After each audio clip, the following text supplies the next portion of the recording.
امام جعفر صادق رضی اللہ تعالی عنہ اس لیے بھی بڑے اہم ہیں کہ ان کے علوم و حکمت کو آڑ بنا کے ایک ٹولے نے پوری فقہ بنا لی ان کی طرف منسوب کر کے.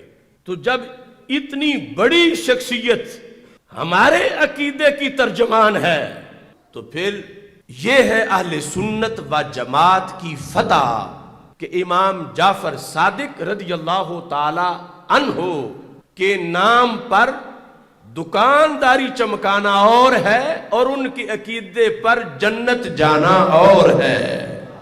امام جعفر صادق رضی اللہ تعالی عنہ ان کے لحاظ سے چند ضروری امور بیان کر کے ان کے نظریہ افضلیت کا ایک خلاصہ آپ کے سامنے رکھنا چاہتا ہوں.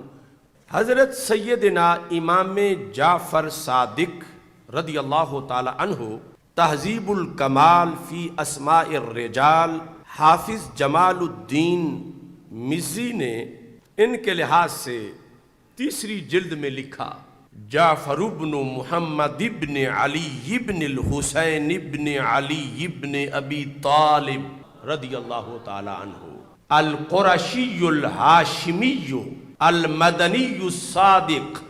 یہ ہے حضرت سیدنا امام جعفر صادق چھٹے امام جو رافضی جس ترتیب سے امامت کے قائل ہیں کہ پہلے رسول اکرم صلی اللہ علیہ وسلم اور خلافت کی جگہ وہ امامت مانتے تو امام سادس حضرت امام جعفر صادق رضی اللہ تعالی عنہ انہوں نے حالات سارے بعد میں لکھے لیکن ہیڈنگ میں ہی ایک جملہ لکھا القاب کے ساتھ. کون جعفر صادق؟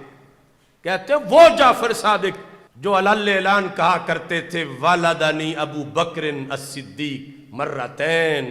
لوگوں صدیق اکبر تو میرے دورے باپ ہے.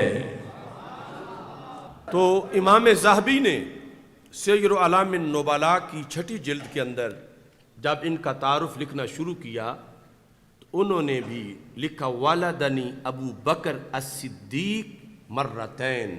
ویسے تو اب امام جعفر صادق میں نے سلسلہ نسب پڑھا ان کا کہ وہ سید ہے اور حضرت ابو بکر صدیق رضی اللہ تعالیٰ عنہ غیر سید ہے. تو وہ کیسے کہتے ہیں کہ ایک بار نہیں ابو بکر تو میرے دورے باپ ہے مرتین.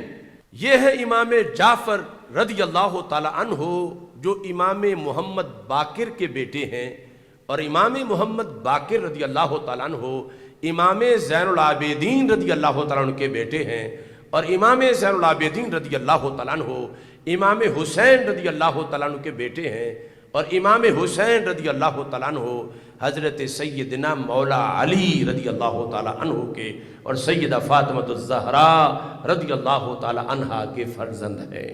تو حضرت صدیق اکبر رضی اللہ تعالیٰ عنہ کو یہ کیسے اپنا دورہ باپ کہتے تھے اور یہ بات ان سے تواتر سے روایت کی گئی.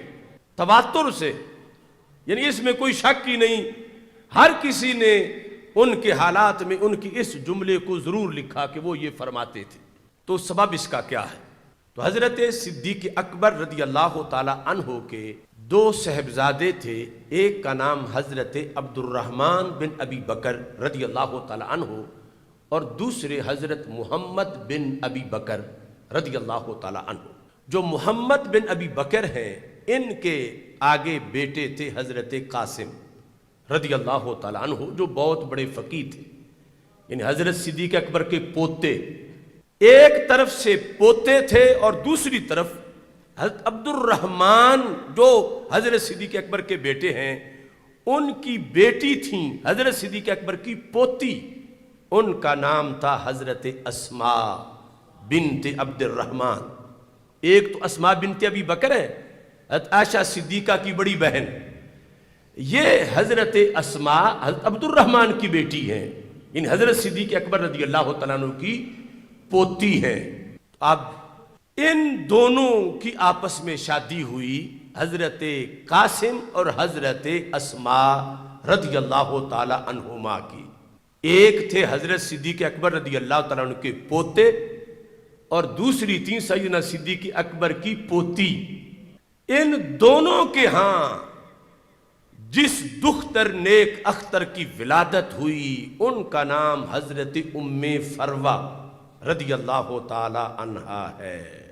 اب یہ ام فروہ حضرت صدیق اکبر رضی اللہ تعالیٰ عنہ کا دوہرا رشتہ انہیں حاصل ہے، باپ کی طرف سے بھی اور ماں کی طرف سے بھی، حضرت قاسم کی طرف سے بھی اور حضرت اسماء کی طرف سے بھی۔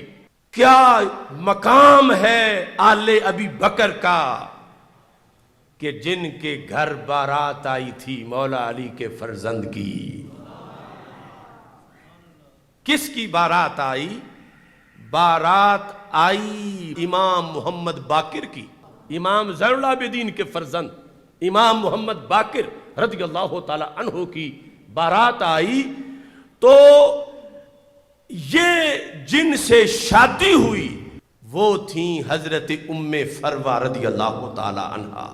حضرت صدیق اکبر رضی اللہ تعالی عنہ کو جن کا دورہ شرف حاصل تھا، حضرت ام فروہ رضی اللہ تعالی عنہ جو حضرت قاسم کی بیٹی تھیں اور ادھر سے حضرت اسماء کی بیٹی تھیں، یہ ام فروہ ان کے ساتھ جب امام باقر رضی اللہ تعالی عنہ کی شادی ہوئی تو اس گھر میں جس فرزند نے ام فروہ کی گود میں جنم لیا اس کو امام جعفر صادق کہا جاتا ہے۔ یعنی حضرت امام جعفر صادق رضی اللہ تعالی عنہ کی امی جان حضرت ام فروہ رضی اللہ تعالی عنہا کو حضرت صدیق اکبر رضی اللہ تعالی عنہ کی طرف سے دوہری نسبت حاصل تھی، تو ان کے فرزند حضرت امام جعفر صادق رضی اللہ تعالی عنہ کہا کرتے تھے ابو بکر تو میرے دوہرے باپ ہیں، والدانی ابو بکرن مرتین۔ اور چونکہ بات تو پھر قیامت تک جاتی ہے، تو اگر کوئی آپس میں کھٹ بٹ کا معاملہ ہوتا معاذ اللہ تو کبھی بھی اتنا قریب کا رشتہ نہ ہوتا کہ سارا خاندان سادات سمٹ کے امام جعفر صادق میں آیا ہے کہ ان کے نام پر اگلے فقہ بناتے پھرتے ہیں اور امام جعفر صادق صدیق کے نعرے لگاتے پھرتے ہیں۔